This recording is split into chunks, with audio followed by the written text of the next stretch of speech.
Greetings, flesh creatures. It is I, Megatron. On behalf of TFYLP, I want to congratulate you for listening to the most refined collected podcast on this miserable little planet Earth. Yes. Here you'll find knowledgeable fans discussing every aspect of Transformers and beyond. Now, enjoy the show while I continue my path to complete conquest of all of you miserable biological entities. Predacons, terrorize!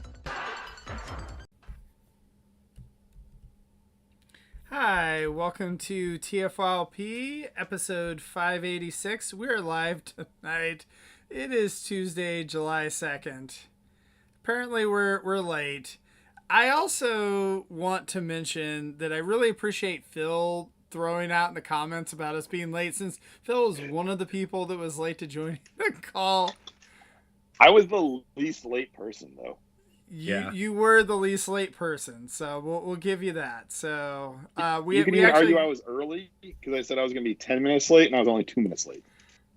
Right, but then that threw everyone else off because Paul's like, "Oh, I've got 10 minutes or whatever. I can go and do a couple extra things." And that is not what happened. Although it is my fault mostly that we're late because I forgot my keys and I had to go get them. Because I took them off of my belt to make dinner and then rushed out the house to get here. And I was dumb. But if you forgot your keys, how did you manage to make it there? My car keys are not connected to my office keys. You use like a prison guard that you've got your keys it's on one of your belt these. all the time? Yeah, it's like what prison guards have. Dude, this is like the fifth one of these things I had to go upgrade to get the super heavy duty because I kept ripping them out. So yeah, I'm key card prison master. Well, and I think we're supposed to have another special guest as well at some point, so stay tuned for that. But they're also running it late as well, because I was like, well, I'll just hold off a couple minutes and see. But I was like, you know what? Our fans are waiting. Apparently Phil's making comments about how we're late, so we got to get started. Got to get going. So, yeah, you know. Thought it was Pav that didn't like it when we were late. I'm sure no one likes it when we're late. Paul. Someone loves it. So, yeah. Meanwhile, there's 100 people that watch this on YouTube 2 days later and wait, they're late for what? I just watch this whenever I want. Yeah, right, this is exactly great content. Well, I think we also need to test out too if we actually do another pre-record, because somehow our pre-record got a bunch more views. But I think really we need to actually talk to our visuals guy that makes the cards, because I think that's probably actually another better way to get more viewers, right? If you freshen up those cards and don't use the same one for 3 years. Well, they should all be unique, honestly. Right. So. Yeah, because I did notice for the one that got almost 500 views, the card is the actual shot of me, Peter, and Anna talking versus the Unicron thing. So maybe that did it. I think that is your most likely culprit. Yeah. There we go. I don't know. Paul, talk to us about SEO, right? Nope. This is not the SEO Transformers episode. Oh, okay. That's on after TFYLP After Hours, right? Right. All the patrons. Right. So the actual topic tonight. Seekers, Energon, Autobots? I don't know.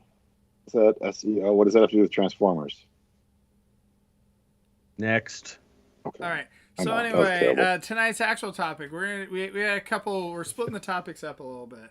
So number one, there was a convention apparently last weekend. So two of us that are currently on the show did not attend this convention. So I don't know how interesting that's going to be. But then the other, maybe the special guest will come on and talk about it too. But And then we also were kind of talking about, what are we hunting lately? What do we typically like to hunt for at conventions? Is that different than, our normal hunting on eBay and things like that? Just so in that way, maybe Phil and I can, participate a little bit, since I will say I did have a little of FOMO this weekend, and I don't know if you guys have this, like if you ever don't go to a TFCon or don't go to like whatever convention, and you have all these friends that are like posting like, oh, it's so awesome, here's here's our group photos together, I can't believe I saw this guy, that guy, this person, that person. So yeah, I mean, I think, kind of the same thing, Lucas. I didn't go, and just seeing people like show off their haul pictures, and you see the pictures of the groups of friends hanging out, it's like, oh. But I don't know. It's I'm not used to BotCon being as big of a draw as it had been this past weekend. So TFCon has been, especially like the Central or East Coast TFCon has been my bigger draw for the years. So that's still my plan. I had a lot of friend time this weekend, like kind of more so than recent previous conventions. And that was really great. So that I don't, if I can get in the group photo or something, like that's awesome. But sometimes I miss it. Like those are the memories, that are great. But I've been working really hard at them. So there's like kind of an alternative reason to go than just having fun. But this year was a little different. I mean, maybe because the show felt a little smaller. I think I heard a lot of people say it was more like the pre-Fun Pub shows, which I never had been to any of those. So I missed out. I don't really know what that was like, but I think it was kind of like this. Just close-knit community. Everyone was close by. There was 3 hotels that were all super easy to walk to. So I went to multiple hotels. Like in a single night, it was easy. And there was some really amazing stuff in some of the hotel rooms, like things I never thought I'd see in my life, like a G2 prototype Defensor and Menasor, just like sitting there on a table in a hotel room. It was pretty epic. So is there a certain person that would want to like say whose it was, or I guess we could or is that not, they don't want that public? I mean, I think it was pretty public. It was everywhere. So like there was it's I didn't know if I know that person or not. They used to be on the show. Oh, okay. Okay, fair enough. Yeah, that's what I was curious if that's who it was.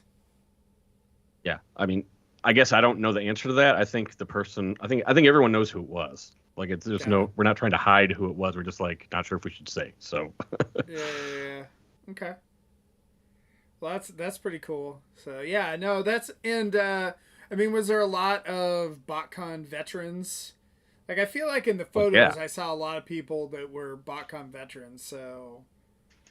Yeah, Pappy's, Chuck, who is Artfire, Transformer Land was there. The Hartmans were selling their. I mean, the Hartmans don't have a booth very often, but it's important when they do. And This was one of those. And they said this is the last time they're going to do it. They're trying to get rid of everything that they have. So, and Harold and Tony Prado. Like they're not stores; they're kind of just like living legends of the selling community. So, well, that's one of the things I know with the Hartmans selling that I know Christian and a few other people I heard mention that they were annoyed that they didn't know that the Hartmans were going to come earlier, because they're like they would have probably like made plans to come to the convention, and by the time they had announced it, they're like, oh, the flights were just too expensive and whatnot. Yeah, I'll tell you what, when that announcement came, like the hype like started getting palpable, for about the show. And I was already planning to go, but I was like, oh, this is getting exciting. And that's really awesome, but that's the kind of thing I think you tell people way in advance. Right. And maybe, I don't know if that was strategic or if the Hartmans just decided, you know what, we're going to do this. I don't know. Either way, it was just awesome. It was happening. But I did get that sentiment before I got, from some of our friends. I really, people were checking for flights the day before. And they're like, it's just too expensive. I can't do it. I'm like, right. I get it. But I know a few people that told me they weren't coming. And guess what? They were there. Come Saturday. They were standing right there in the lobby. And that was kind of cool. So I think it drew some lifers in, some people that really wish they were there. Well, I'm curious too, because have you been to any of the previous BotCons, Paul? Or not. I'm sorry. Yeah. When I say the previous, the ones from the last couple years, or is this the first one you've been to since 2016? Yeah, this is the first, let's say, post Fun Pub era, I guess. Uh-huh. This is the first of those shows I've been to. And now you did go to Pizza because it was close. Well, that's not a BotCon. That's right. a pizza he cooking was trying festival. to make it the next BotCon, and it didn't quite happen in that regard. I'm not sure that was the goal. Maybe it was. I thought it was just kind of to hold the torch, for a while. Yeah. But I did go to it. That was a cool convention too. Gotta say, it was fun. So you didn't go to TFCon Orlando last year, but you went to the last one in Chicago. You went to the last one in Baltimore. How did this BotCon compare, kind of size wise, vendor wise, to some of those shows? I mean, I don't have numbers or anything, so I'm just going to go off how it felt.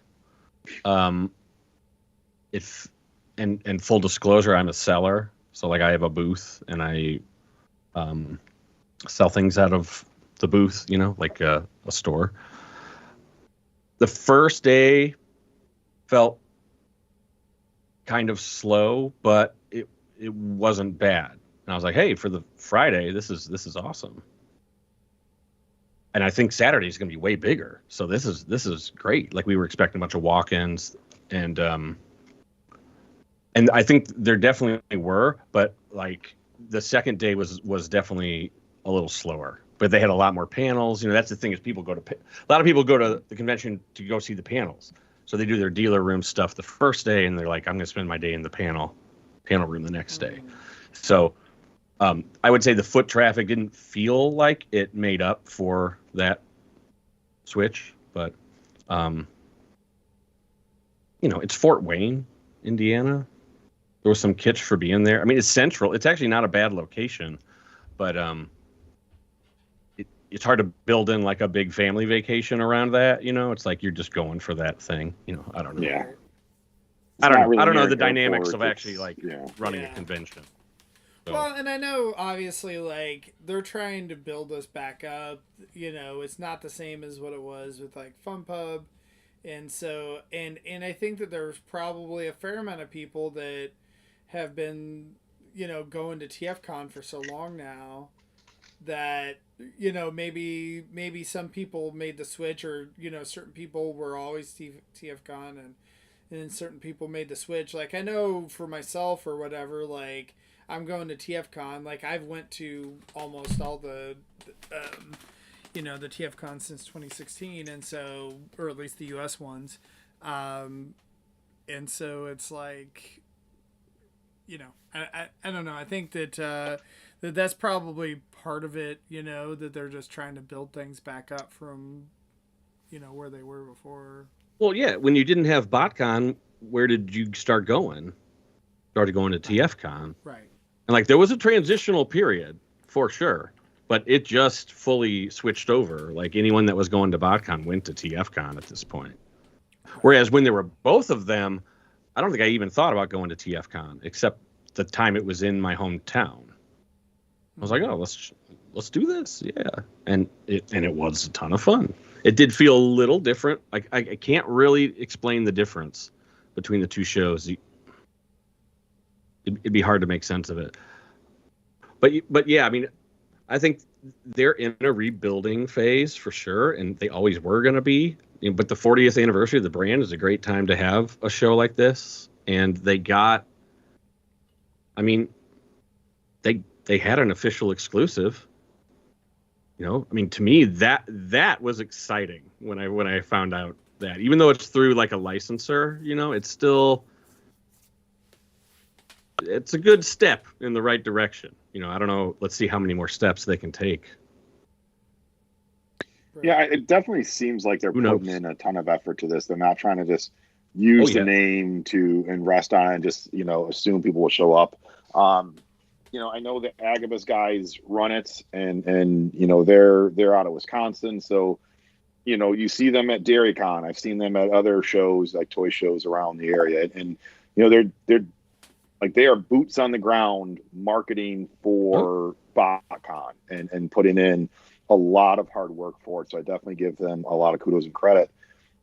I will say, like, with all the hype and everything I heard about Botcon from this year, I was like, man, 2025, I think I might need to go. And they announced the dates. I was just like, oh. So. And so why is that, Phil? I mean, they put it on Father's Day weekend for next year, and it's like, I can't like, tell my family, hey, I'm not going to be around Father's Day weekend because I'm going to a Transformers convention, especially if there is an alternative, likely being TFCon. So, Phil, this is why you tell your family, what I really want for Father's Day? To be able to go to Fort Wayne, Indiana. That is my biggest wish. For minimum 3 days. Exactly. So. Yeah, Phil, I gotta level with you now that I'm a dad. Like, that's tricky. And when I wasn't, I would have been like, "What's the big deal? We're still gonna do the show. If you really want to go, you'll go." Yeah. Right. You only have Father's Day with your kid at that age once, so every time. and I mean that too, and like, my dad's still around, so like, I want to see him and spend time both with ways. him. Right. Yeah, so it's one of these deals where it's like, my family and I, we don't get wild and crazy for Father's Day or have some big party, but it's just to say, like, hey, I'm going out of town for 3 days. Like, that's just, Fort Wayne's not the farthest away from me, but it's not something I could just hike down to on Saturday and then come back Saturday night. Like, I would need to spend the night and do that sort of thing. And you need at least a night. At least a night, like, it's not fun just to go during the day. Like, you have to have a BotCon night. Yeah, I would feel so much FOMO if I did not stay one night. Well, I think the other thing too is it's somewhat dependent on how into conventions your kids are. Because I think if your kids were like, "Oh, Dad, I really want to go," then sure, like, the wife is like, all right, fine, I'll go. But like if my kids used to kind of be like that when they're younger, but now they just don't care at all about especially Transformers themed convention. If it was like a Pokemon convention or whatever, some other type of convention or whatever, they might be more interested, but they're just not. Like, Transformers is not their main property that they're into, so they don't care. So I think it probably kind of depends on some of that stuff too. So, but that's a tricky thing too. Like, I know that there's only a limited amount of weekends that you can have some of these shows, right? Because it's like a lot of times you want to do it during the summer because, like, people are out and taking their vacations and whatnot. Like, you don't want to do it around 4th of July, as we found out on TF Expo when we did it around 4th of July and the attendance was much lower. I think that, and then it's hard, like, a lot of people go back in mid-August now, so it's like you really don't have that many weekends that are open. And just to remind everybody, like, you're not talking out of your ass here. Like, you did this. You had to plan conventions. It was TF Expo. Right. You were involved. I don't know if everyone knows organizer that. for TF Expo. So yeah. Well, so what is your take on, like, from that perspective? Like, what do you think that date? How was that date chosen? Oh well, it's 100% you like. So I think it depends on like if you have a specific area that you want to go to, right?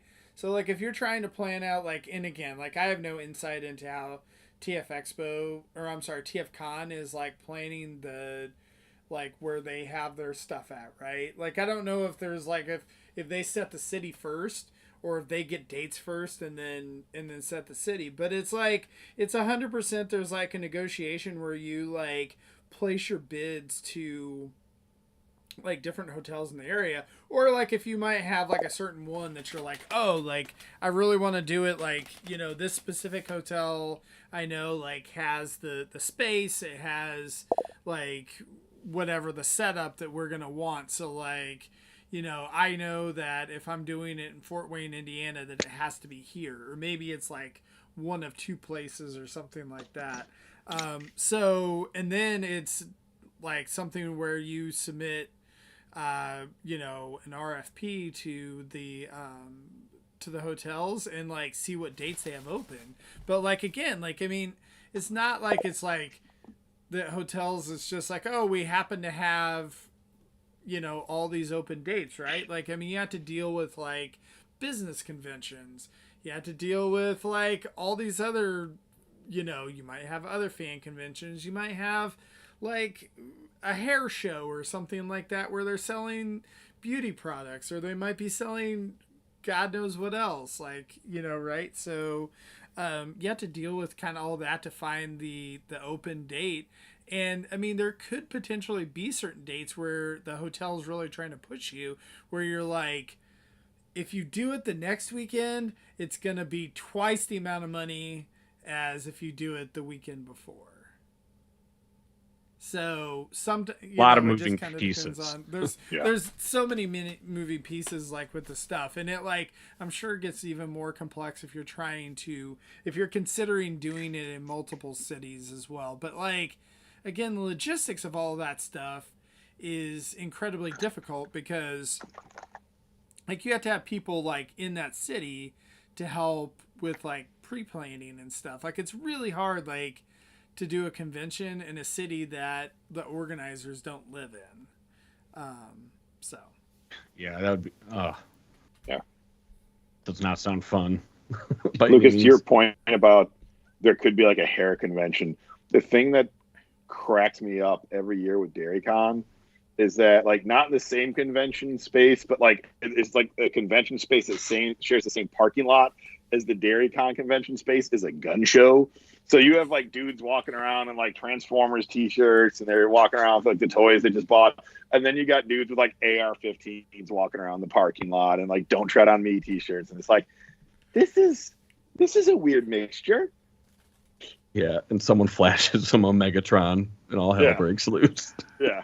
Well, no, I remember when I was staying at like whatever hotel, right? And like I was like hanging out with my family at the pool, and some guy came in, and we were like, you know, just whatever, struck up a conversation. And this guy's like, yeah, can you believe those losers over there at the convention? And so I like talked to him and all that kind of stuff, right? And as we're getting ready to leave, I I go and put my Transformers t-shirt on as I'm leaving. I'm like, I'll see you later. Oh, that's real good. I have a similar story, but it's actually fairly vulgar, so I'll share it for afterwards. Okay, is it the one I think you're gonna share? The famed after show. It's the one with me and Paul and Grant, and about the blaster. Different Paul. Yeah, Paul. So yeah, I do feel like though that no matter what, when you book an event space, that like somehow like the most opposite convention will get booked opposite of you. Like, you know, like we've had that again with TF Expo where like I think we had a beauty convention like that that happened. It was like the upper space or whatever. I'm trying to think some of the other ones that people have had too, or like people book weddings and stuff as well in the same the same spot. So, well, what's kind of weird is like when they're somewhat similar. So my first TFCon, we were in like the sub basement because there was a Supernatural convention for like the TV show Supernatural, and there's like not exact crossover, but there is some crossover of the fandoms there, and so it was just like it's kind of like, and for me being used to going to like C2E2s, like I know what like nerd fandom convention crowds look like, and like, yeah, this looks like a nerd fandom convention, but they're wearing cosplay that has nothing to do with Transformers, and it's a lot more women, and like what is happening here? And then it's like, oh yeah, you need to go down 2 more floors in the elevator to go to the sub basement. Those Supernatural chicks knew how to party, though. I have heard stories. They were staying up till 2-3 in the morning too, like hanging out in the lobby. It was a fun year. That was my first one too, the first TFCon. Yeah, officially. I went by myself and just did one afternoon, and that was it. Were we hanging out back then? No, I didn't know you. The only person I knew then was Ryan. Oh, really? Yeah, I bought a Gen 1 Siren off of him that day. Sick. Yeah. The secret guest is here. Jimmy B. yes, apparently he's not revealed himself yet. There he is. There he Oh, is. Oh. Hey, Jim. I've met this man in the flesh. Can you guys hear me all right? Loud and We clear, bud. can. Cool. There you go. So, welcome. Apologies So for we've the been delay. We need your perspective now. I've been talking for a long time. playing it up that we had a special guest joining us later. So here you are, the man that needs no introduction, Jim Black. Who? So I guess that you also had a fine weekend in Fort Wayne, Indiana. Is that what I hear? Indeed. Went to BotCon up in Fort Wayne with my son, my 5-year-old little boy. It was his first convention ever. Now he'd been with me, at some of the various toy shops around Indy and things, but he'd never actually been to a convention before, nothing of the sort. So it was a totally new experience for him. He had a blast. He didn't make the entire trip home. He passed out and was asleep pretty much half the car ride. But no, he made out like a bandit. He got a bunch of toys for free because people thought he was cute. He got himself a almost complete junker reflector, an Optimus Prime cab. I mean, some mini cons, all kinds of odds and ends. It was unreal. I did pretty good too, but one of the highlights that he really liked was meeting Mr. Greg and Mr. Paul, Greg Berger and Paul Eiding. Yeah. Got to meet them. Of course, they used some of the voices, and he thought it was really neat and was laughing and carrying on. Got some pictures with him. He posed with the little standing 40th anniversary Transformer display where you got the little Optimus helmet on cardboard on a stick, and you got to pretend like you have the helmet on. But yeah, no, he really enjoyed himself. He'd always heard me talking about it. From time to time I would mention doing the podcast here. He when he was much younger, he remembered seeing me from time to time on the show when I would periodically pop in, and he'd be like walking around in the background. I talked with him a time or two about years ago at like SlagaCon with Chad and everybody, and the types of things that we did there. I showed him some of the old videos and things, but he got to see what the experience is like firsthand. Well, I feel like 5 So I was is probably happy to share that with him.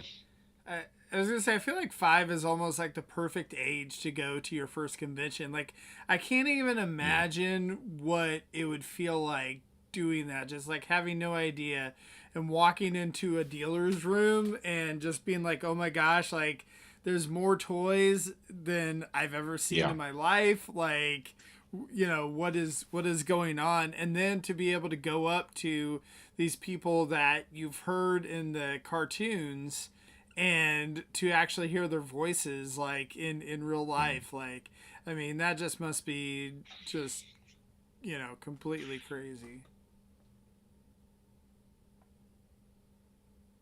Yeah, for sure. Um, Even myself, I didn't go to a convention officially until BotCon 2006. I'd been to flea markets at the fairgrounds and you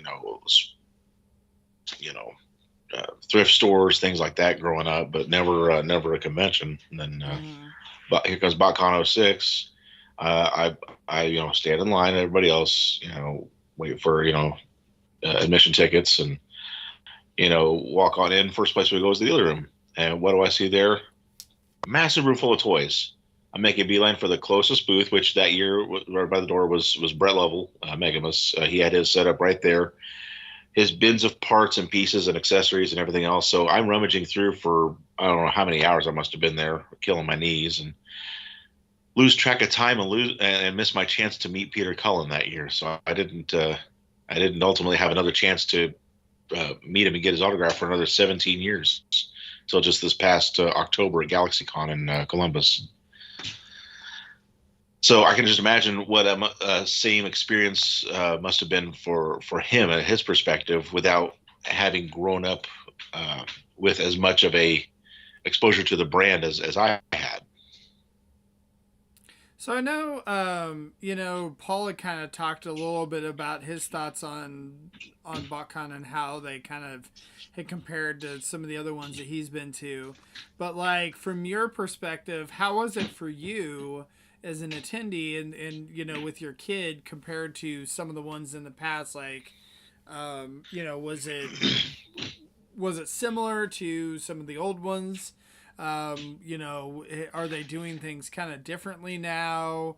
What was the kind of like the vibe like for you going to the different panels and dealer room and such? Well, it was a similar feel, but a bit removed. Because like I said, I attended BotCon. In years past, I'd been to 06, 08, 15, and 16. And then, of course, the Psychicons and different things. But this felt, a bit smaller with, of course, without the official presence of, support from Hasbro and all that as they had, a decade ago. It felt a little more personal, I guess, because it was more the fans, not like the official presence, but the fans coming together to just enjoy the hobby themselves. Just like when we were kids, friends getting together at someone's house to just bring everybody's toys together and just have a big battle in the backyard type of thing. Saw lots of familiar faces. And I was wrangling my boy, most of the time, so I didn't really have a chance to break away too much to catch up with old friends or get selfies. I tried to get selfies with as many people as I could whenever I thought to do it. We went to dinner. There was this place across the street, that had burgers and milkshakes and stuff, and he liked that. And who happened to pop up there, but Aaron Archer. So he got to meet Mr. Aaron, the guy that designed some of the more iconic Transformers of the past quarter century. So I mean, he had like a crash course in the who's who and the what's what. But man, it was a trip. And like I said, having to try to keep an eye on him, while trying to focus on the convention itself. And I guess my only saving grace is the fact that I excel at multitasking. Being I live with lifelong ADHD, so it's just kind of natural to me, I suppose, to keep one hand on his shoulder while rummaging through a bin with another hand while looking around to see if I see anybody. And but it was good. It was good. What did you pick up for yourself there? Oh my goodness, quite a few things. I'm actually probably going to have to take a sabbatical from getting new stuffs for a short bit, so I can have a little breathing room and have a chance to recoup. But oh my god, this thing is amazing. Mm-hmm. Yeah, that Bumblebee Megatron. Snagged that. That's the Studio Series concept art Megatron. I got a Metroplex, the Cybertron Metroplex from Legacy, the Titan class, $80. Oh, nice. Found a bin that had a bunch of parts to Armada Prime trailers. So now, as far as completing my Armada Prime, I'm now only missing the small blue little beam for the platforms.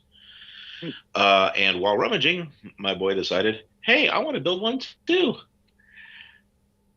So, of course, he now is the owner of an almost complete Frankenstein Powerlinks Optimus Prime. I just happen to have a Corona spark plug already in my collection, so he now has it. And most of the platforms and beams are from the regular Armada Prime. But he said he was okay with it. The colors didn't match. It all worked. So, yeah. He got himself a little base, and he has his little cars. He puts Hot Wheels on there, man. He loves it. Good times. Yeah, that's it was really cool to see it. I feel like going through and rummaging through the bins. Yes, that was going through. Yeah, that's a favorite pastime for sure. See, I got the Studio Series Megatron. Oh, the Thundercracker, the Tetrajet, from the Bumblebee movie. I forget what number it is. It's like, I think like 87 or something. Never saw it at retail. Never did. I saw its casemate, the Galvatron, but never did see the Thundercracker. So I managed to snag that. See, Studio Series 86 Ultra Magnus, Studio Series the Dark of the Moon Bee, the like 80 whatever number it is. Slowly filling in my my gaps in that series. Completed an Armada Prime. Got a biggest part of a Jetfire, Armada Jetfire. I already had the torso, oddly enough. Now I'm just mainly missing the other chest flaps and then the thruster, the handgun. I'm actually somewhat surprised that there was so many Armada parts, because like I feel like a lot of times various dealers at these shows have like a ton of G1 parts, but like I feel like it can be somewhat of a challenge to actually get parts for like some of the later ones, like the Unicron trilogy and things like that. So it's like a lot of times I feel like I just want to buy all that stuff complete, because it's like if I'm gonna try to find parts, I'm gonna be searching for years. Yeah. And I suppose that was probably an inevitability with the passage of time, as we keep going down the years in the hobby. There is that when we were going to in the aughts, in the like 2006 2007 whatever, BotCons, we were searching for G1 parts to I don't know, Landcross or Big Powered, or some Beast Wars figures, whatever, that were roughly 20 or less years old, maybe a bit more. But now the same is true for the Armada trilogy, RID 1.0. Late Beast era, even up through into animated now. We're 15 years from animated when it premiered. Or no, a little more than that. That was what, December 2007? Something like that. Well, anyway, yeah, so it's like a generation and a half removed now from when those toys first came out. So it's weird to see it, but right now, Paul, do you like ever do parts bins at your booth, or are you more like newer sealed product? I try to be only sealed stuff. Like no matter what it is, it's sealed and it's as good as it can be, unless and mention if it's not. Like if there's a crack in the corner, blah blah blah. You know, like it's a defect or something. But dealer crack, what? I did try something like there was a dealer that this awesome couple were from Minnesota were selling their toys, and they were like the nicest people I've ever seen at a convention like this. And they skipped out early on Sunday. They're like, we're leaving at noon, bye. And so they had an empty table. Really? And I was like, well, I have this bin of like not perfect toys, you know? And I just like put them out and said, make an offer, and saw like if anyone would do it. It's a really bad time to try that because it's the end of the show and no one's really looking to make an offer on anything. But it was kind of fun. It was like a different style of selling for me. See, I'm kind of surprised. I feel like that there usually are people that will try to make offers on stuff like on Sunday or whatever, you know. It's, Screw some. I mean, you should do it whenever. Like, don't just wait till the end. Like, there's no risk. Well, I feel like by the time you get to like Sunday afternoon, people are like, "Oh, I now have a limited amount of cash left, so I need to make this go further. So let me try and make some offers." Right. Yeah, but I mean, you should be make the offers in the beginning too. Like, I know, dude. I'm just saying. Yeah. Get that sale deal. is a sale. Yeah, sale's a sale. Right. Paul, did you pick up anything for yourself? Oh yeah, I did. I haven't bought anything at a convention in a while, and I was pretty excited to find something kind of big, you know, that I hadn't. It was something rare, something kind of hard to find, and it was a sealed Starscream with like a mislabel defect that's kind of well known in the variant collector community of like seekers and stuff. Which incarnation of Starscream? G1? G1, so like a 1980s one. Okay. But there's this batch that like they put this rub sign in the wrong spot on all the jets. Really? So like some dummy like misplaced the thing, and they ran like probably thousands of them because there's enough that it's like a legit variant. Okay. Anyways, they had it. Transformerland had it. And I made an offer, and they took it, and I think we were both happy. It was good. And I couldn't believe walking by there. Thank you, Transformerland. They had loads of boxed Megatrons. Yeah, that was their thing. I mean, like I think that's kind of their thing now. Is like they kind of bring like one toy that they have what seems like an obscene amount of in like relatively good condition. They did that with Jetfire a few years ago. Yeah, I was gonna say Jetfire a few years ago, right? It's like a stunt. Yeah. I'm sorry, not Baltimore, Orlando. It's like a stunt, but I love it. Like I think that's so. It's just cool to see that like the quantity, you know. Like I love it, and they're all varying condition, varying prices as they should be, and if that's the kind of stuff you're into, they got it. So, and also I got a Diaclone Jet Robo, the basic Diaclone Starscream, and it was literally as I was walking off the dock to get it. Like, I did the thing that I always despise people doing to me, which is I'm packing up and they're like, "Can I look at?" Not even saying I'll buy that, just like, "Can I look at that?" You know, I did it because it was a Diaclone Starscream in a plastic bin, and he let me look at it, and it was awesome. And I was just like, "What do you want?" And he just shot out a number. I'm like, "Okay," and I got the money, and gave it to him. So he could just see your eyes lighting up. Well, he was stoked because it's extra $500, like as you're leaving. It's not like a $20 thing, you know. Right.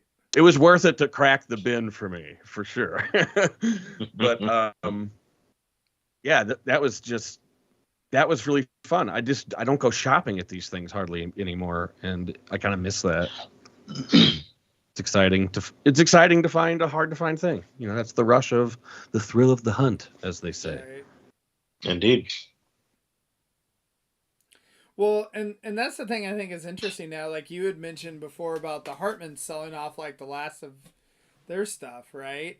And so, I mean, I do think that there's a fair amount of people where they're like, all right, like either they're cashing out themselves, that they're like, hey, I want to move on to something else, or maybe unfortunately that they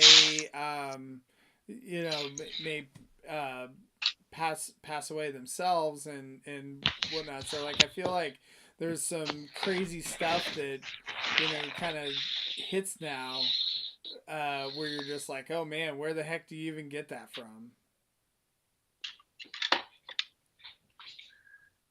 Speaking of the Hartmans, give me just a hot second here. Relocate Omega Prime.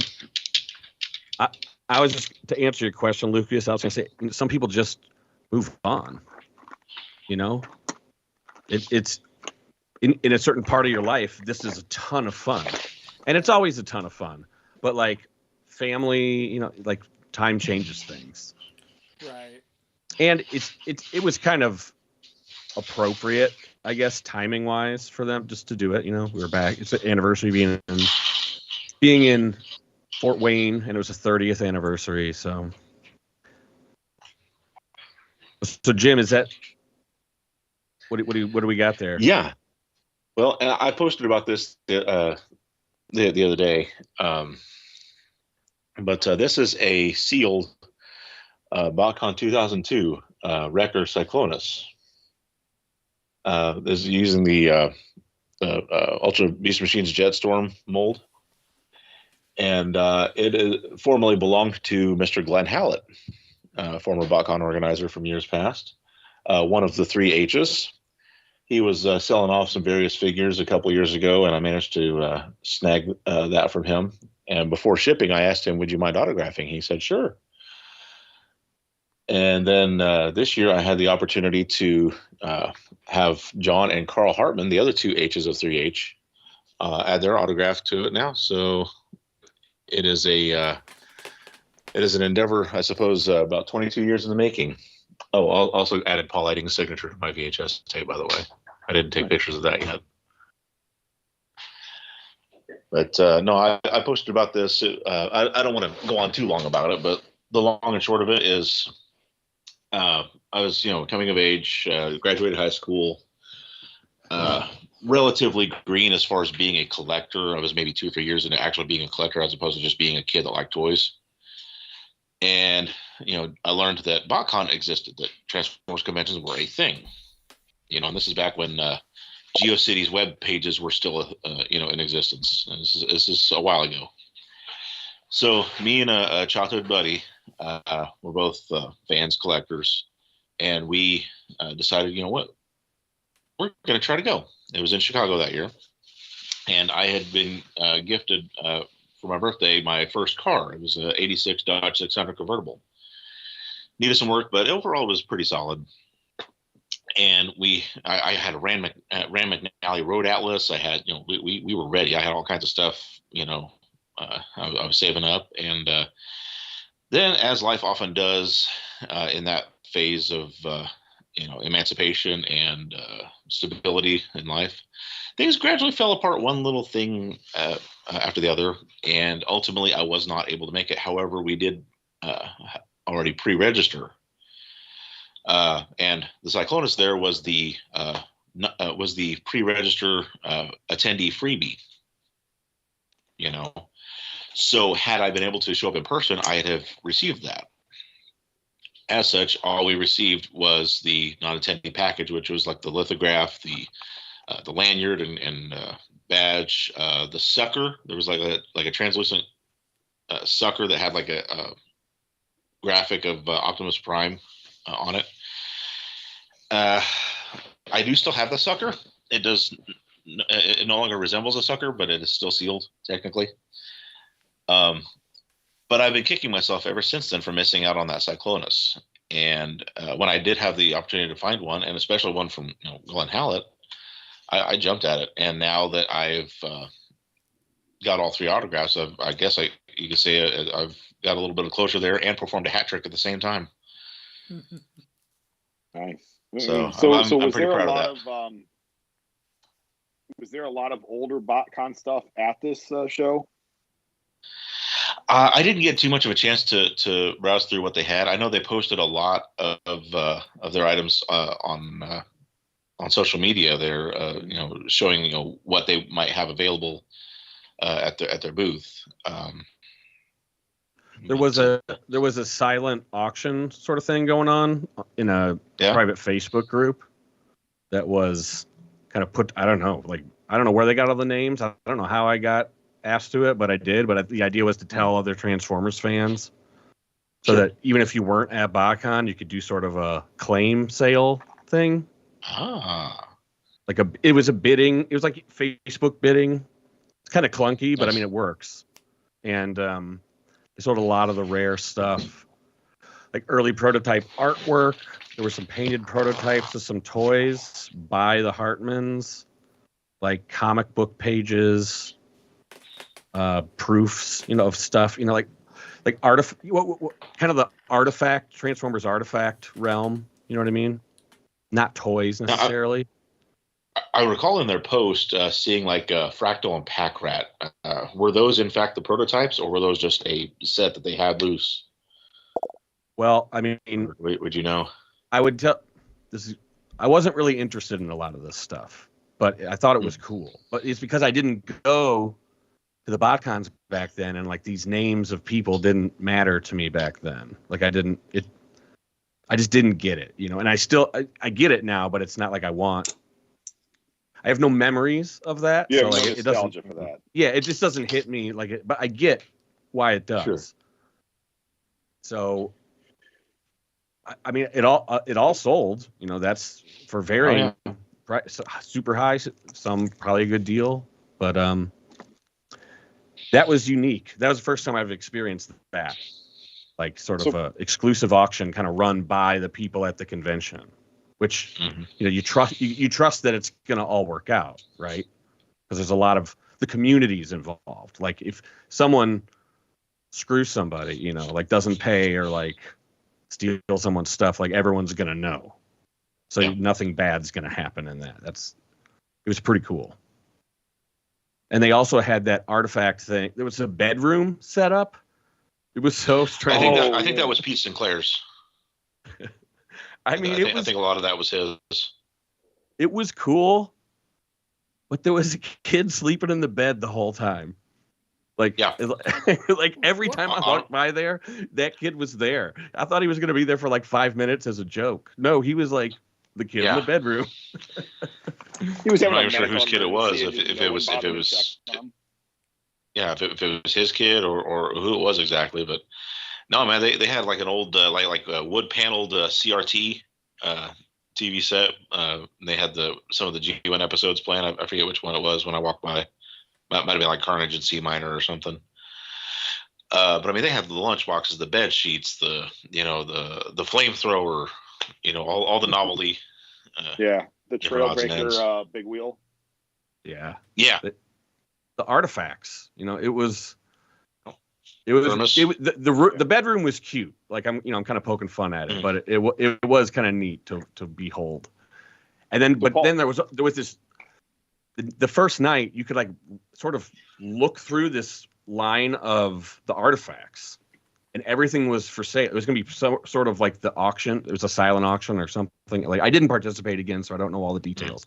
But I did walk by and I took a video of like the whole thing, and there was some cool stuff in there that I've never seen ever, that I do not want, but it was super cool to just like, you just don't see that much of that stuff in one place. Right. Like the Rick and Nick smorgasbord. Oh yeah. Oh my God. I had a little bit of a similar vibe when I walked by too. It's like on one hand, the nostalgia hit hard, but at the same time, walking by, it's like, that's what all of us as kids wanted our bedrooms to look like, but never actually could convince our parents to actually get all that stuff, realistically. And just like, we see in like television and movies and things that always go back, to, the way back 80s, a lot of people don't seem to remember just how brown everything was. Yeah. The wall paneling, the furniture, the carpets, just everything was brown everywhere. the sides of the car. I mean, yeah, no, it was not it was neat, though. the neon pinks and all that people. Oh yeah, like the hot dogs floating through the air, the teeth chattering. It wasn't all that. Yeah. So, I mean, like, kind of talking about stuff you would be hunting for, Paul. Like, what is it that is like you've got a super comprehensive Starscream collection? You know, you character collect some other dudes as well. What is it that you would like still be hunting for at a convention? Usually it's stuff like what I found, which I don't find anymore. So that's why the prices are what they are. I mean, they're just stuff isn't around. But I have set up what I call my Optimus Prime sequential in my where I'm doing this podcast from, and I'm realizing that I'm missing more than a few. So I did get one while I was there, but it was from that awesome Minnesotan couple. If you guys are listening to this, which I'm sure you're not, you guys were great. You never know. Why weren't you wearing your TFYLP shirt, Paul? I don't know. I got. This isn't that exciting, but it's the first reissue Optimus Prime with the cut stacks. One. Yeah, the cut stacks. I thought Series 1. I thought I had that, but I don't. Surprised you didn't. I'm missing a few others, but I'm not telling because I don't want any prices going nowhere. Jim, what's on your target list? Well, like I said, after going to BotCon, I think I'm gonna have to force myself to slow down for a time being, allow myself to kind of recoup. Yeah, just like long term. But ideally, 2 years from now, ideally, I want to try to patch up the gaps in my studio series that I'm still missing. The most annoying of which I know is going to be Studio Series 69, which was the Devastator box set. Mm-hmm. I saw one of them there at the show. $700. Yikes! I mean, $700 for that. Right. I mean, I get it's a combiner, and I get put the figures together. Jim, retail adds up to about half that. Do you know what it would cost to do that without them all in the same box? Roughly half. Not counting appreciation. The secondary market. But I have the 8 figures. I paid retail for all 8 of them. Plus the redeco, the Rampage, and what was it? Well, I mean, that one. That was the best way to do it. But I mean, if you're trying to get like a sealed set of those individually versus that box set is like you're actually winning with the box set. Yeah, but if you and if I recall, I want to say the box set had a little bit of a kind of a sand spray paint effect on the figures, with the single releases didn't. I'm pretty sure that was accurate. It's very minor though. Okay. It's only on like 1 or 2 of them, and it's like totally missable. Mm-hmm. Yeah. I only want to buy that box set if it comes with the coffin size shipper that everyone got it in.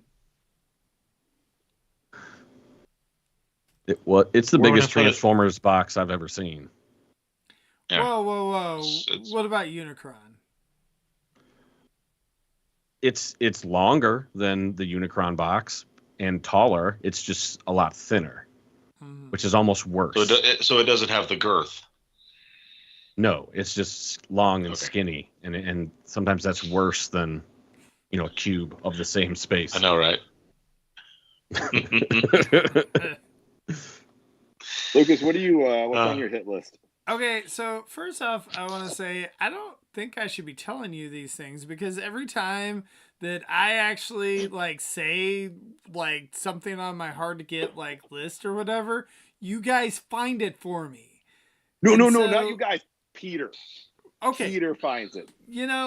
Whoever, I threw out all this stuff the last time I went to a convention, and Peter and Anna and Christian and all those guys found all those figures for me. And then when I was like, no, it's too expensive, they went and negotiated the prices down for me, with the dealers. So then I'm like, fine, whatever, and ended up buying it. So, no, That's what friends I will are say, for. I actually probably have most of like the things that I'm really like, oh, I have to have this, that, whatever. Like for a long time when I was going to conventions, like I was collecting a lot of the G2 stuff, and got all the loose G2 stuff. Went to trying to get some of the European variants on things of the G1.5, like 2 whatever.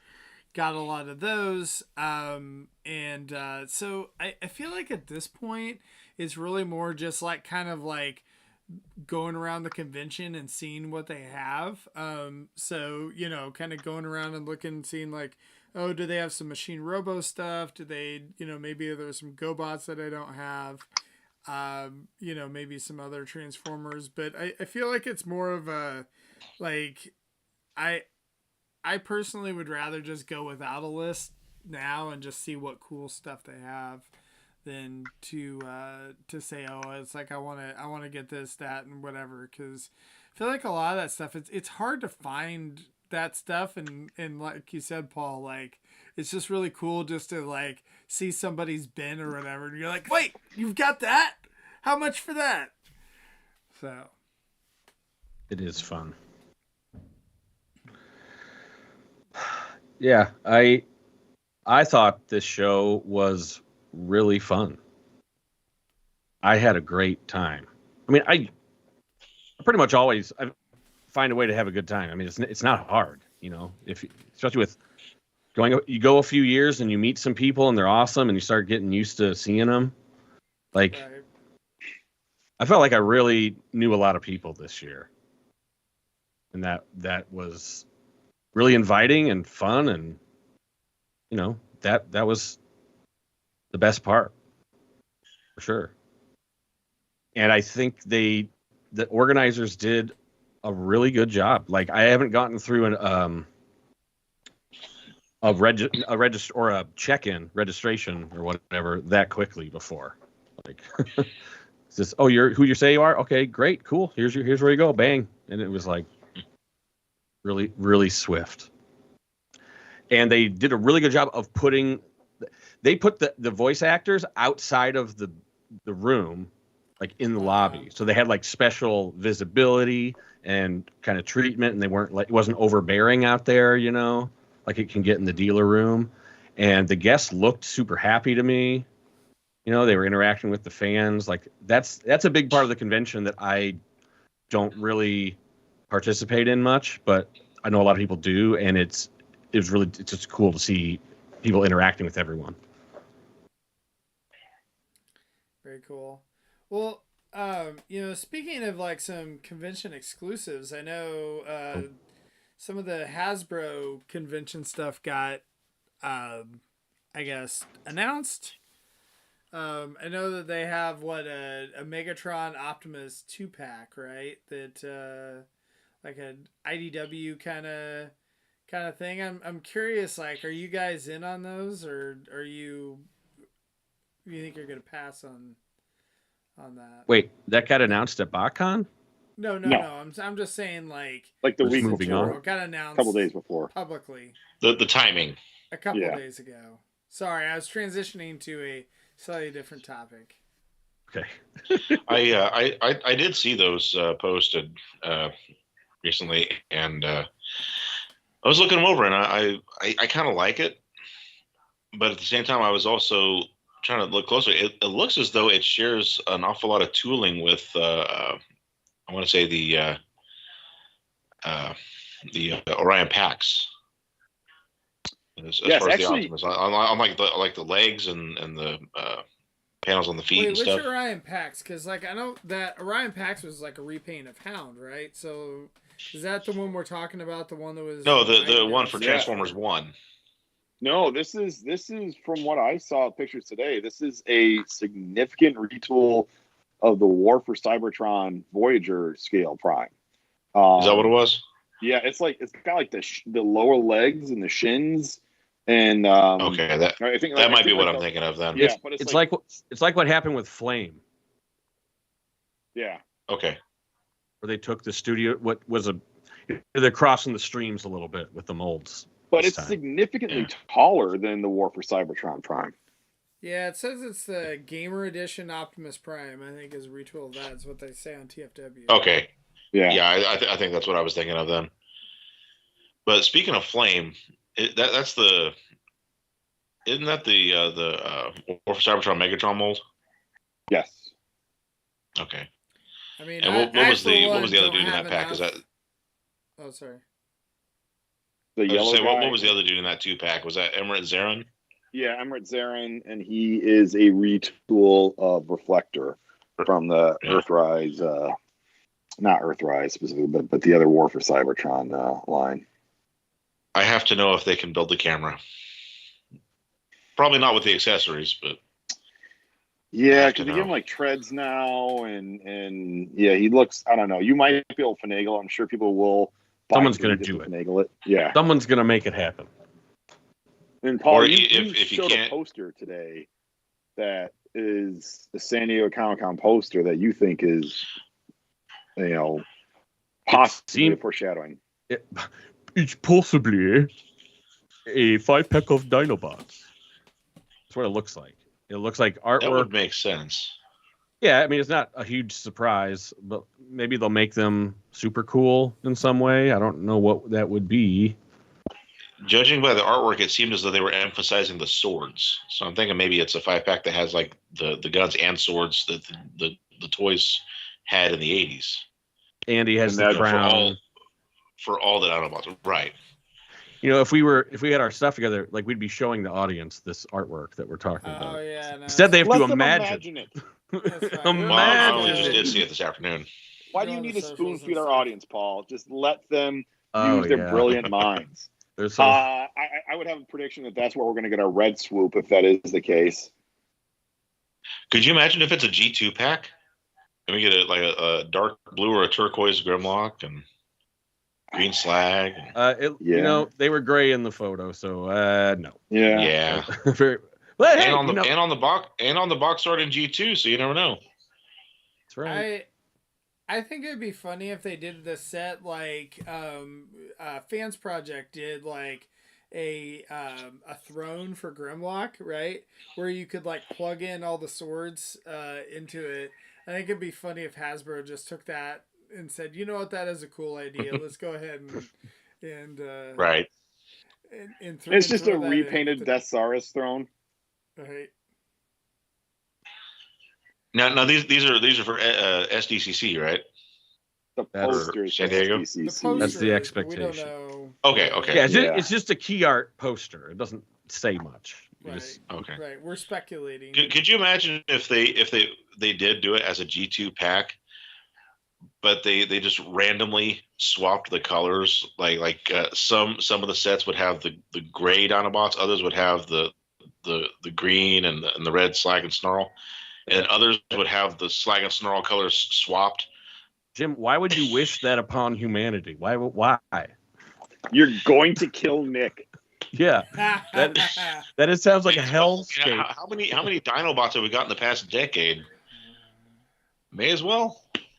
I mean, I wouldn't put it past Hasbro to put on like that level of fuckery to its fan base. It's just like, good luck, you son of bitches. We already have Anna Grimlock.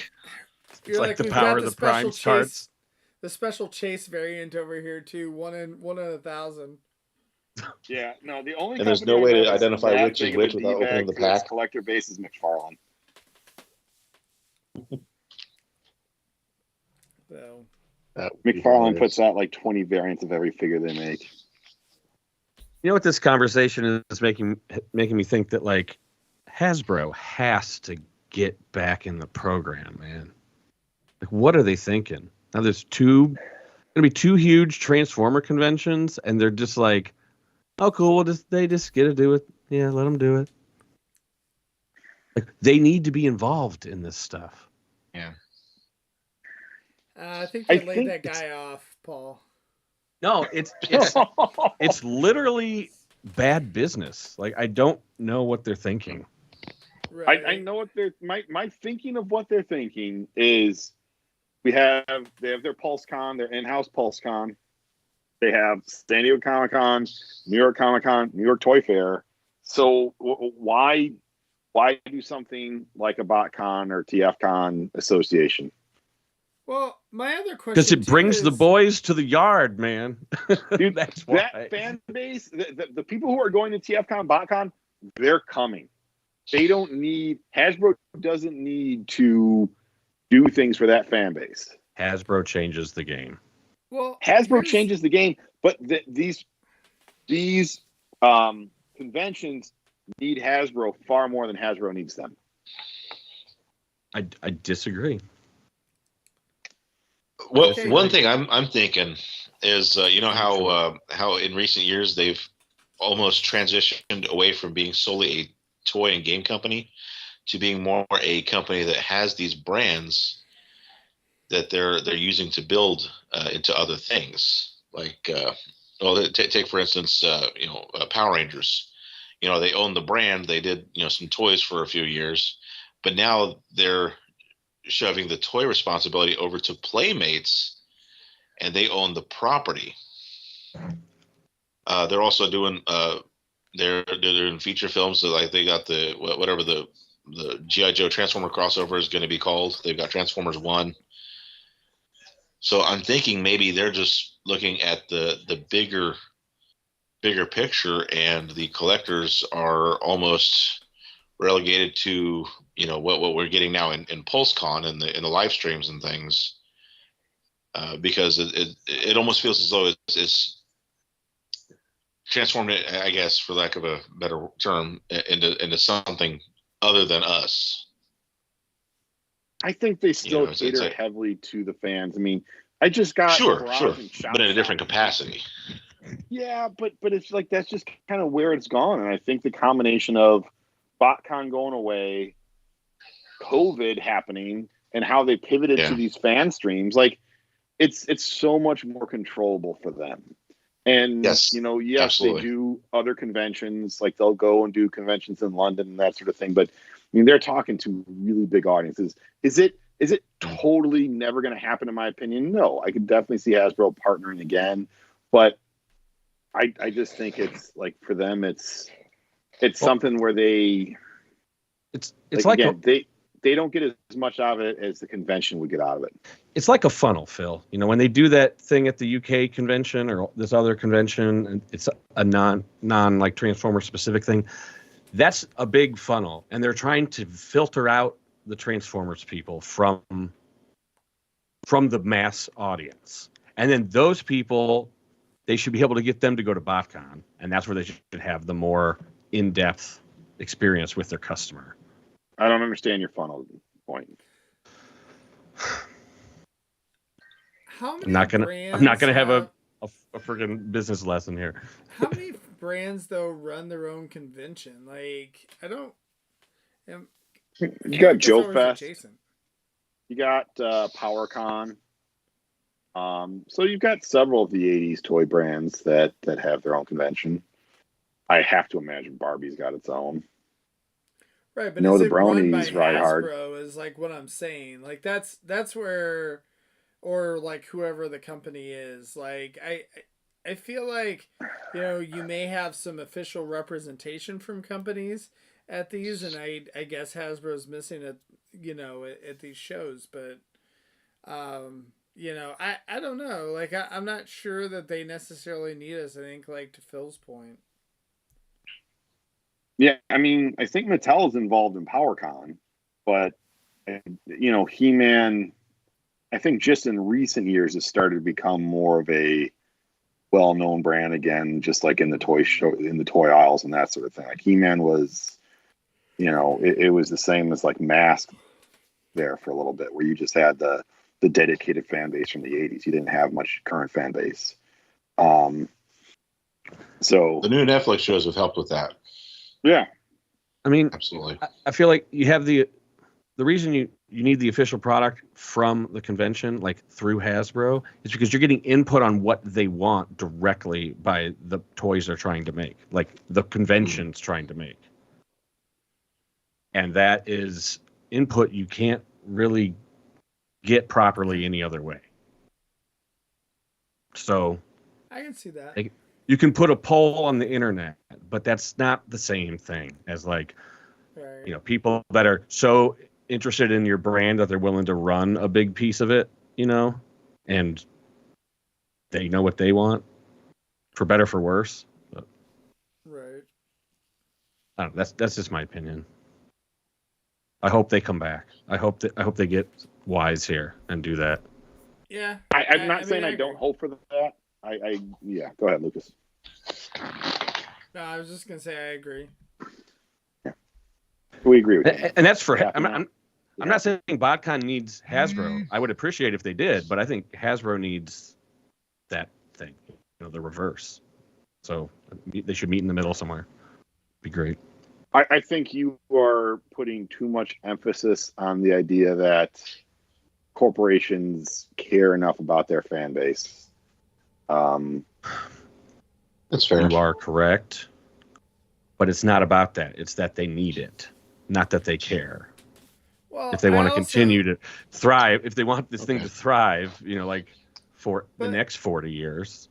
But I think that's what Transformers 1 is for. Transformers 1 is to make it thrive for the next generation. I think the other they need to do I that. would make, like we talk about this all the time, that you have the hardcore Transformers fans and then you have the casuals, right? And Hasbro's really trying to focus more on the casuals, right? Like my guess is that a convention, you know, that's 30 years old or whatever, held in Fort Wayne, Indiana, is not for the casuals, and they may have some walk-ins, sure, but it's more the hardcore fans. So I to me, I kind of feel like that's the thing that's hard is that, you know, if you talk to some of us, like, we're like, oh no, like, you shouldn't put out another Optimus Prime and Megatron, like, pack or whatever. You should put out this, like, you know, Z-list character or whatever that was made 25 Big years Red ago. from the comics. So. Or a bowl. Yeah. Right. Rough stuff. Yeah, and I think that's a good point, Lucas, because I mean, to me, think about this in the lens of politics. We got an election year, so let's get heavy into the politics. Oh my God! Please don't. Woo! Yay! No. But to use politics as an analogy, you have hardcore voters for one party or hardcore voters for the other party, and then you have the undecideds in the middle. Hasbro wants the quote unquote undecideds in terms of the fan base. Like we as a Transformer fandom, we are the hardcore, vote with our dollars on a regular basis that we will buy Transformers. We can say, another Optimus Prime, this sucks, here's my money. Right. So again, they've got us hook, line, and sinker, and that's why I think they do these bigger conventions that are more broad-based conventions, because then they get eyeballs on this stuff. It's not going to, you won't have those same eyeballs on these things at a PulseCon or a BotCon or a TFCon. And that's why when you had the San Diego Comic-Con exclusive announcements, it was not through a toy website. It was through a big pop culture website. Right. Yeah, because the filter's biggest at the top. Yeah. And so why do you need to spend the money and the energy and the time to cater to the people that 90% are going to buy 90% of your product? To keep them in that group, to not make them, to help them from straying out, because it gives that group, the collective group, sort of a input into the cycle of the thing they love. Like, people treat those BotCon characters like they're theirs, because back then they were. You know, it's fan fiction, but they made toys of it. Like, that's kind of incredible. Yeah, there's some magic there that, like, you can't get any other way. It's really cool. Maybe I was never part of the early BotCons, you know. I mean, so I get it. I know where you're coming from, and there's very big popular characters and parts of the lore that are from BotCons, but I don't know. Some of them have crossed over. You know, like Flame War, all this shattered glass shit. Yeah. Like, you know, I don't know if that's good or bad necessarily, but I think it's kind of cool. Hey, it's one more character for Hasbro to repaint from a mold to have. Right. Another thing to collect if you like to. Right. I mean, I get, I'm not saying there isn't positives. I just think that, again, my argument is why sell to the folks who are already sold? Well, you're still, because you only have to do it a little bit. Yeah, they throw us a bone periodically. Yeah, you only have to do it a little bit. You got to do it once a year, and Like it's on a cycle, and you get it done that way. Yeah. Or even with store exclusives. I mean, you look at store exclusives. A few years back, we got the, in Legacy, we got the Sandstorm from Scorponok. We got whatever the Wasp was. Well, here's a things question. like that. I mean, We kind of know what the quantities were for the BotCon sets and stuff. What were they, like 3,500? At the peak. Want to say? Don't quote me on this, but it was something like that. What's the run on a store exclusive in 2024 in America? I have no idea. Depends on the store. I have no idea. But I would think, don't crucify me, I would think the toy industry is kind of shrinking because of things like this, where we have to work together now. Okay? Yep. Plus 3D printing. I just want to go back and if I could just replay what you just said, we know what the numbers were on Botcon. What are they?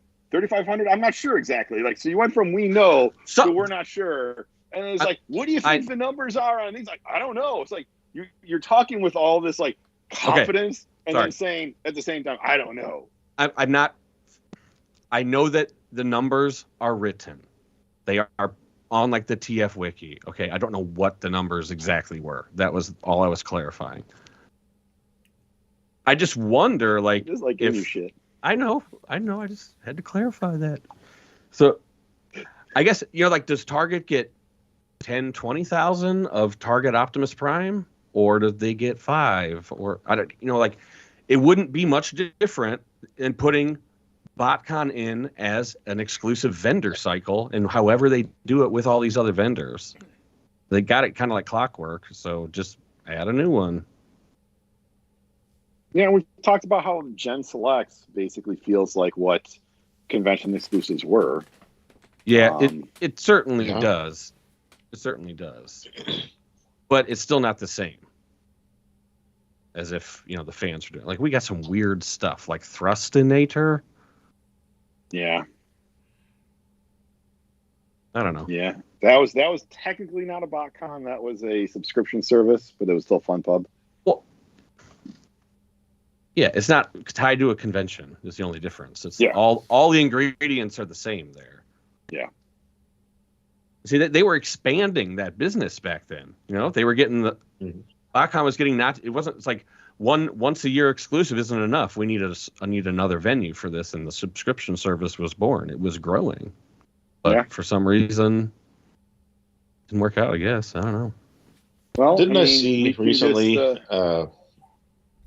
Didn't I see recently that they were going to be doing a animated Motormaster from the animated Prime mold? Yep. That was a BotCon figure, wasn't it? Originally, in that gift pack. Stunticon pack, yeah. Yeah, good catch. Yeah, they didn't combine, but so Paul, I think that'd be this one won't either. This is a repaint. Hasbro needs to bring back HasCon and just bring all the family back together. I wish I went to HasCon. HasCon? If I knew it was only going to be 1 year, I totally would have gone. I thought it was Did 2. They not it was only 1. Year? I thought they did 2 years. Nope, it's just 1. It was a one and done. Yeah. And that was I want to say, I'm sure everyone that worked at BotCon was kind of serves you right, a little bit on that one for how bad they did it. To me, though, that's just more salt in the wound. If I was the BotCon folks, you took this thing away from us, and you 1 year, and you ruined it. Yeah, that's it. Right. You drove it into. Well, that's what I'm saying. It's we hit a bump. All right, it doesn't have to be this way forever. Things can change, and I hope they do. I mean, when Hasbro's licensing out the brand to all sorts of randos, why wouldn't you license it back to your fans for a minute? Right. The people that are actually paying the whole reason the whole fucking pyramid exists, that's all propped up on. So, and even Botcon itself has changed hands over the years. I mean, yeah, went from Hartmans, what was it, Raksha, 3H, then Fun Pub, and so I mean, I don't see why, they couldn't at least give it another shot because. Now that you got this other, I'm not sure how it's pronounced, Agabus. Yeah, I mean, have they worked in partnership with Hasbro ever? Do we know? No, I don't think so. I think they're just a retailer. Are they? Okay, they sponsor. They sponsor the event and are highly involved. Like they're like the premier vendor of Botcon. TFCon previously, or was one. Yeah. Of them. So is it sort of like if BBTS were to sponsor a con and correct that type of thing? Yeah, it'd be like Botcon. Prime, how the Chosen Prime sponsors TFCon. Sure. Like they're put name by name, like TFCon presented by the Chosen Prime or something like this. You say it all together for the promo. But it's almost different than how Chosen Prime is one of the main sponsors and vendors of TFCon. Like the Agabus guys are legitimately heavily involved in the running of BotCon, the organization of BotCon. Okay. So, you buy the tickets on Agabus right now. Yeah. And I said, those were the guys that were at toy shows in the Midwest. Hey, come to this thing. Here's some flyers. Can we leave flyers at your booth? That sort of thing. So they were, it is, those guys that are very, very involved in this thing. Yeah. But not to say the Chosen Prime folks don't work hard for TFCon. They do, but it's a little bit different setup. Different companies, different arrangements, different, everything. So, but it's all working out real good. I'd say the Transformers convention space is in kind of good hands currently. So here's my worry with this. And this is me just being, I don't know, just being weirdly weird. It's I kind of liked it when it was just mainly TFCon, and it was everyone went to one thing, and you did the one thing. And now that it's BotCon, TFCon Los Angeles is oh well, which one are we gonna go to? I got some friends going to this one. I got some friends going to that one, and it's that's where I'm mildly perturbed about this. And I know I'm picking a miss here, and ultimately this is a good thing, but that's one of the big factors of these conventions. I want to see as many of my friends as possible and flick them off and tell them what I really think about them to their face. Now BotCon did announce at the end of show Sunday they are next year returning to the Grand Wayne Center. They're going to be in Fort Wayne, Indiana again next year. Mm-hmm. So I don't know, two back to back like this. I don't know if that's indicative of maybe them just setting down roots and just having Fort Wayne moving forward, or if it's just kind of a fluke thing. I have to imagine it's drivable for the Agabus guys more so than some of their other locations of New York and Nashville. Yeah. It's still a long drive for them. But it's still relatively central though. Yeah. You can get the Eastern and Appalachian folks coming in as well as the Midwest folks, so it does help in that regard. Maybe they'll do something kind of different where Canadians. What? Canadians. They just jog through Michigan and they're there. Yeah. Oh. It would be interesting to see maybe Fort Wayne's their home base, and every other year they go to one side or the other. Like you can kind of count on it being in Fort Wayne, but they throw the East Coast a bone one year or the West Coast, just to kind of not make it too hyper regional. Mm-hmm. That was kind of the cool thing about BotCon. Not a lot of conventions just move around. Some do, but it's a lot easier to run a long-standing convention if you know where it's going to be all the time. Mm-hmm. To do those things you were saying, Lucas, right? Having to negotiate with the exact same people year after year is probably a lot better than coming in cold, every year when you go to a new venue. Yeah, I think that having it in the same place that I mean, you could run a better convention if it's at the same place because you know the people, like you kind of know the setup, like you know the drill. Whereas like if you're changing it year to year, that it's always kind of a new thing.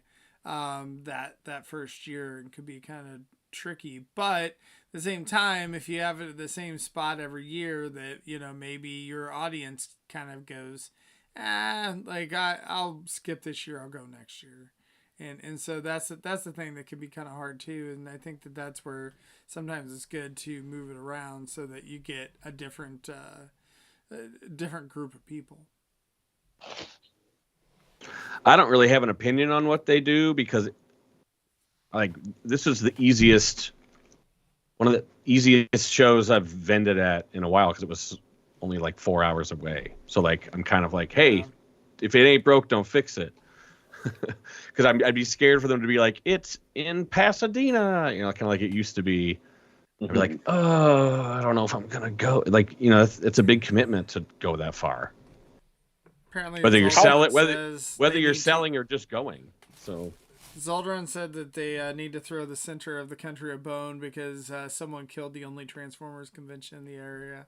So fair. Oh, TF Expo, yeah.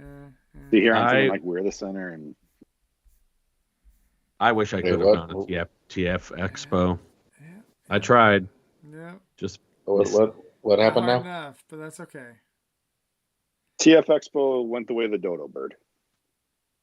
Yeah, we just I don't know, like with all the prices increasing and everything like that, it can be a challenge to run a convention.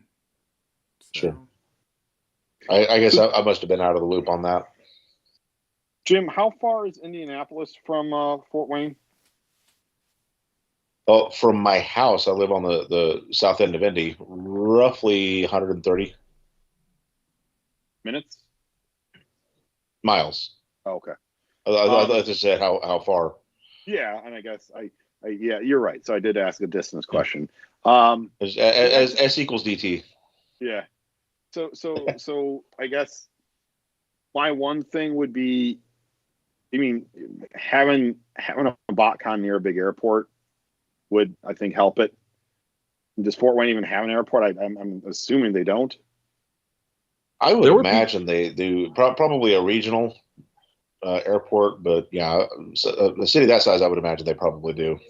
There were people. There were people checking flight. Christian was checking flights, up to like the day before. So now I don't know the details of the logistics or even the size, but I do know in the coming years, I want to say within the next 4 years, possibly. I'll have to double check on that. The airport here in Indianapolis will be building a hotel adjacent to their parking garage. They're at the front of the property when you first come in, which I guess that's always been in the planning ever since they broke ground, 20 years ago, to eventually incorporate that into the larger plan as they keep expanding. But it will be, like I say, like you got the main terminal, then in front of that is the parking garage. In front of that will be eventually a hotel. I don't know what sort of accommodations it would have, if it would have facilities large enough for any kind of a convention, but who's to say what may happen in the future? Maybe that may end up being a location for something on down the road. You never know. As I know with voice actors and that, flying in for the shows like Greg Berger and Paul Eiding did this year, that would be a more a much easier thing for them, because they would just fly in. The hotel's right there. The convention's right there. They could just get off their flight and just be comfortable. No and drive that's the time. Thing when TFCon has been in Chicago / Rosemont is that it is, essentially a stone's throw from the airport. Right. So there's a big convenience factor for that. But like I said, I don't know how soon because right now they're in the middle of expanding their parking garage. That's going to be another couple of years, I think, before it's completed. Before they'll even get to that. There's next Indianapolis phase. has the NFL Combine. Indianapolis has just got a big deal with WWF. So yeah, they've got other Royal Rumble convention and hotel spaces they can use. Now, this was and just eventually a WrestleMania. Right. This was just a late night conversation, so who knows? But there was rumblings of a BotCon cruise. Those have become popular. I don't see how you would get vendors at that, but I could see it being a big voice. I think it would be a vendorless event, or just one. You know, one rough vendor. wave, and everything's going to fall off the shelf. Oh boy, it would be. I mean, come on, imagine the dealer room. To have a Boxes dealer room on a everywhere. boat. It would also be really. It'd be kind of messed up at this point to do a cruise. So maybe in a few years. Yeah, there's some. I mean, consider it'd be a little just dicey. trying to assemble the shelves. You know, some of them have the parts that go overhead, and you got the zip ties out. You know, you just got everything popped together, and then something shifts and the whole thing falls apart. You got to start all over. I mean, the T-shirt makes itself. You essentially make the cruise ship turn into broadside. Brilliant. Yeah. Oh, they sell a new transformer that is the ship at the show. See, that is the kind of stuff that we need Hasbro for, and But how are you going to get it home? What magic? You bring it with you. Never mind. I'm sorry. In your luggage. Yeah. How do you? You'll have to forgive me. I'm still asleep go deprived down to the for the shipyard weekend. to pick it up. Get a trawler to just bring it up the river to your home. Oh man, it's big enough to sit in and paddle. Dry dock this thing over the winter, damn it. What's the old thing? Broadside boat races. Displacement. There was a beanbag toss. No one mentioned that. Like they were doing. I think you won toys by playing cornhole. Okay. Oh, that was pretty an actual Midwestern. contest? Yeah, I didn't. Oh, my boy just walked up and started throwing beanbags. I don't know. There was like nobody elimination rounds day after day to get to like one winner, which I think got a I don't know, a set of exclusives or something. We must have walked by in an off time then. No, he just walked up. He just thrown beanbags in the thing, and he had a good time for 5 minutes, and he was off. Oh yeah, it was set up all the time, but there was like it's beanbag time. It was on the schedule. Gotcha. It's beanbag time. It's beanbag time. I mean, Paul, you mentioned. I think we found a new catchphrase. We do mention about the boats, but what about Tidal Wave? He's shipping now. So. Tidal Wave, come on. Yeah. Really? 2 tidal waves. He's shipping. Make a Mirage. He's shipping. That's what I hear. He's shipping. So I hear. So. And you don't want to price yours too highly, otherwise people will call you out for it. Yeah, Has anyone seen the Tidal Wave in person yet? 3 people that I know of. Okay, well, I have to know. Do the little the miniature components that attached to the Megatron and Galvatron, can they combine into a tiny wave, like a tiny tidal wave? Is that a thing or no? Good question. I don't know. Because I know in the show there were some scenes where Tidal Wave is gigantic, and other times he's like standing next to Hotshot and is just like 2 heads taller. Mm-hmm. Wait, you're seeing the animation here in Armada? No, I'm saying Hotshot is 2 apples tall. But yeah, no, I just know that like they store inside the larger tidal wave, in like different compartments and things, and then you just have to assemble it into the Powerlinks armor, or whatever you call it, and whatever that mode is. But I just can't help but wonder, is like, does it combine? Is there like a small tidal wave with the big tidal wave? Is he his own minicon?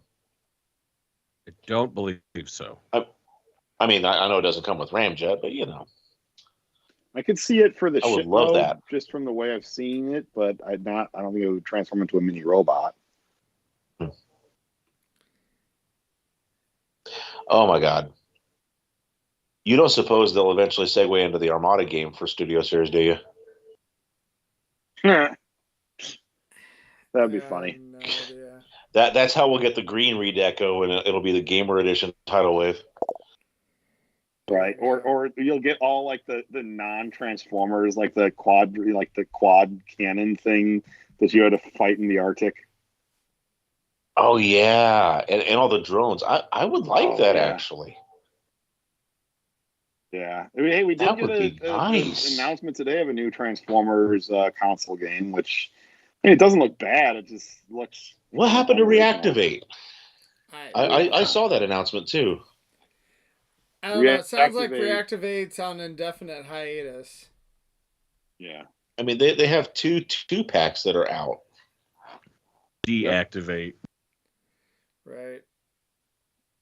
Yeah, I mean, Unactivate. Hasbro did their part. They got toys out to coincide when the game was supposed to be out, and the game developers like, we're gonna put this on hold as we try to, put this on a whole new gaming platform or whatever you call it. Let's foster that relationship and not the fan relationship. Let's foster the game guys that can't even get their shit done. Yeah.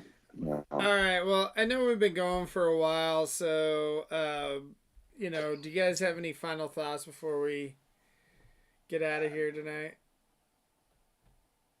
Let's have everyone come back with all their fingers after the 4th of July. There you go. Their own fingers or just all they've collected? As long as you got 10. 4th of July. One day of the year that someone's going to wake up with 10 fingers and they're going to go to bed with only 8. There you go. It happens every have time. to sleep on the couch. Book club this week is let's see, what is it? Transformers 37 and 38. So that is going to be on the TF Talk Discord Sunday night at 8:30 Central, 9:30 Eastern. So 37. Check it out for that. Yeah, 37 in a row. Do Jim and I get final thoughts? I think they've went in a row. Sure. Yes. Okay. Paul, what is your final thought, sir? I thought the show was great. Would do again. Glad I did it. Had so much fun and didn't even experience the whole thing. So I'd say give it a shot if you were on the fence. Jim, any final thoughts from you? Yeah. I've got a few. First off, I want to, shout out to Paul again. Thanks for the figures there at the booth. That was pretty awesome. I do appreciate it. This Megatron is insane.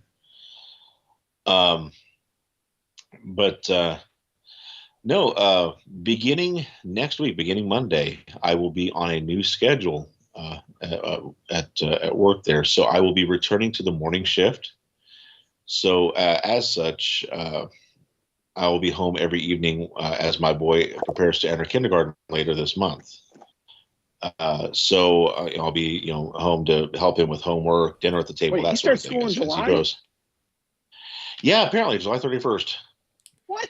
What? I used to start in September. I don't get it. Wow. But then again, I've not been in school for almost 25 years.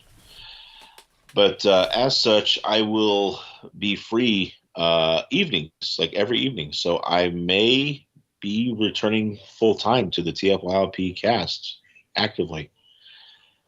Who knows? There you go. And lastly, how would they get that at home? Maybe in the check baggage. Look at that tidal wave. Ship it. He is shipping. There you go. All right. Well, thank you guys for joining me I'd ship tonight. it. Thank you to everyone in the chat.